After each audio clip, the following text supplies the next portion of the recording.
Bonjour les amis, si je vous dis que la CGT vient de tenir son 52e congrès à Dijon pendant 4 jours, vous allez probablement, comme les 18 000 abonnés de cette chaîne, me répondre que vous en avez rien à foutre et que c'est pas ça qui va changer le visage de la France. Vous n'aurez sûrement pas tort, mais comme j'ai été 38 ans à la CGT et que je ne le renie pas parce que j'étais pas dans une CGT comme tout le monde, et que d'autre part, surtout le secrétaire de la CGT, Philippe Martinez, vient de se livrer à une sortie assez étonnante que j'ai envie de commenter, donc je vais en parler. Martinez donc a dit avant ce congrès que la CGT engageait toutes ses forces contre tout repli nationaliste. C'est marrant, c'est exactement la même campagne que Macron-Loiseau.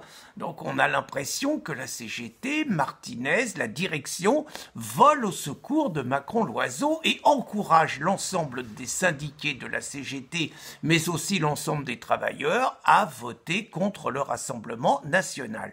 Alors c'est pas une première, puisqu'en 2017, il faut rappeler que le même Martinez s'était distingué en disant qu'il espérait que Macron ferait le score le plus haut face à Marine Le Pen. Alors c'est quand même bizarre, parce que Macron ne cachait pas sa volonté de concrétiser la loi travail, ce qu'il a fait malgré les démonstrations de force ou de faiblesse de l'ensemble du mouvement syndical. Macron n'avait pas caché sa volonté de modifier le statut de la SNCF, ce qu'il a fait également malgré la mobilisation des cheminots. Et d'autre part, juste un petit problème pour les syndicalistes, c'est que Macron était quand même le candidat du CAC 40, le candidat de la finance internationale, le candidat de l'Union européenne, le candidat de la concurrence libre et non faussée, qui s'est juste traduit depuis quelques années par le fait que notre pays compte 6 millions de chômeurs, 10 millions de pauvres, 5 millions de personnes qui vivent avec moins de 700 € par mois et qui n'ont plus les moyens d'avoir une mutuelle et de se soigner. C'est quand même pour le moins surprenant qu'une organisation syndicale appelle à voter pour ce candidat-là contre une autre candidate. Mais ce n'est que la continuation d'une véritable politique d'épuration qui se mène à l'intérieur de la centrale, en violation avec ce qui s'appelle la charte d'Amiens en 1906, qui préservait l'indépendance des organisations syndicales par rapport aux partis politiques. Indépendance que la CGT longtemps a bafouée puisqu'elle était la courroie de transmission du Parti communiste. Un exemple de ces pratiques, c'est que mon ami Fabien Engelmann, aujourd'hui maire d'Hayange, maire RN, a longtemps été un militant syndical à la CGT, il vient également de l'extrême gauche comme moi, et Fabien animait une section syndicale dont il était le secrétaire. Tant qu'il votait lutte ouvrière ou chez les Insoumis ou chez NPA, tout allait bien. Le jour où il a annoncé son passage au Rassemblement national, qui s'appelait à l'époque le Front national, ça s'est compliqué. Les bureaucrates sont descendus, avec leurs belles cravates et tout, vous savez, ceux qui travaillent pas et ceux qui n'ont surtout pas envie de retourner au boulot. Ils sont descendus donc avec leurs belles cravates et ils ont expliqué aux travailleurs qu'il fallait virer Fabien. Manque de chance, les travailleurs ont dit « nous on est pour la démocratie, c'est les principes de la CGT, on vote ». 90% des travailleurs ont voulu que Fabien reste à la tête de la section syndicale. Que croyez-vous qu'il arriva? La section syndicale a été dissoute. Voilà, c'est ça les pratiques. Les gens disent qu'il faut recruter. Par ailleurs, ils virent tous ceux qui pensent pas bien dans la mouvance patriotique. Alors, le nommé Martinez, parce que ça va être sa fête aujourd'hui, le nommé Martinez s'était aussi distingué en appelant les syndicalistes de la CGT à ne pas rejoindre les Gilets jaunes, en expliquant que les salopards qui osaient protester contre l'augmentation du prix de l'essence étaient forcément des mecs manipulés par l'extrême droite, et il expliquait qu'il était hors de question que les vaillants syndicalistes de la CGT puissent se mélanger avec ces gens-là.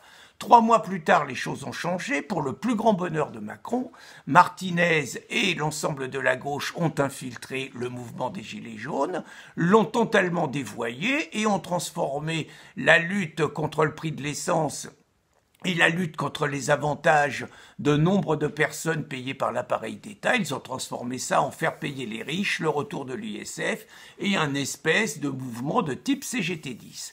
Alors moi j'ai envie de disserter quand même sur ce fameux le repli nationaliste là, parce que moi, j'ai pas dit toujours des choses intelligentes dans ma vie, et dans les années 1980, notamment, je critiquais la CGT quand elle faisait des affiches produisons français, et parce que je racontais les mêmes conneries que les gauchistes aujourd'hui sur l'internationalisme, sur les frontières, agents du capital, sur le nationalisme qui était la guerre. Je racontais ces conneries-là aussi, moi, dans les années 80.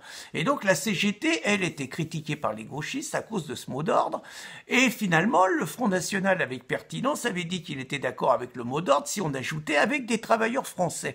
Donc vous voyez que le nationalisme, ça n'a pas toujours été la ligne de la CGT. Je rappelle également, parce que j'ai un petit peu étudié l'histoire, qu'en 1922, les congrès de la CGT condamnaient le patronat qui utilisait une main-d'œuvre étrangère pour faire baisser les conditions de travail des Français.